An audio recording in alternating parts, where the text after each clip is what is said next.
অবরুদ্ধ গাজায় থামছেই না মৃত্যুর মিছিল। ইসরায়েলি বাহিনীর ভয়াবহ আগ্রাসনে শনিবারও গাজার নুসেইরাত শরণার্থী শিবিরে বোমা হামলায় নারী ও শিশুসহ হতাহত হন বেশ কয়েকজন বেসামরিক ফিলিস্তিনি। সেফ জোন হিসেবে পরিচিত রাফায়ও চলে আকাশপথে হামলা। শহরটিতে দিনকে দিন বাড়ছে হামলার তীব্রতা। উপত্যকার নাসের হাসপাতাল কমপ্লেক্সের গণকবর থেকে শত শত মরদেহ উদ্ধার করেছে সংশ্লিষ্ট কর্তৃপক্ষ।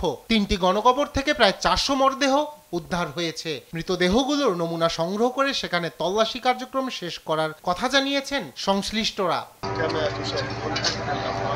আমাদের কাজ মৃতদেহগুলোর নমুনা শনাক্ত করে তা নথিভুক্ত করা। কবর থেকে যেসব মৃতদেহ পেয়েছি তার পরিচয় বের করার জন্য ছবি তুলে রাখা হয়েছে, যেন মৃতদের শনাক্ত করতে স্বজনদের সুবিধা হয়।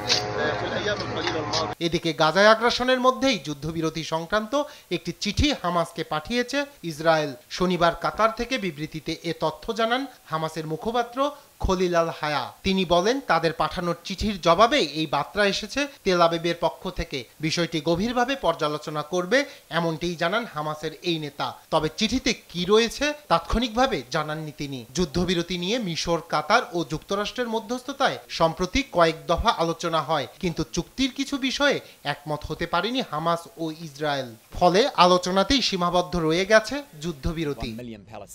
গাজার উত্তরে দুর্ভিক্ষের আশঙ্কায় জরুরি সহায়তার প্রয়োজনের কথা বলেছে আন্তর্জাতিক সংগঠনগুলো। এ পরিস্থিতিতে ত্রাণ কার্য সহায়তার অংশ হিসেবে প্রয়োজনে ভূখণ্ডটিতে বাহিনী মোতায়েন করতে পারে যুক্তরাজ্য। তবে ইসরায়েলি অভিযানের কারণে স্থলপথে গাজাবাসীর কাছে ত্রাণ পৌঁছানোর কাজটা বেশ কঠিন বলে মনে করছে যুক্তরাষ্ট্র। রাহান কবির শুভ্র, নিউজ ডেস্ক, দেশ টিভি।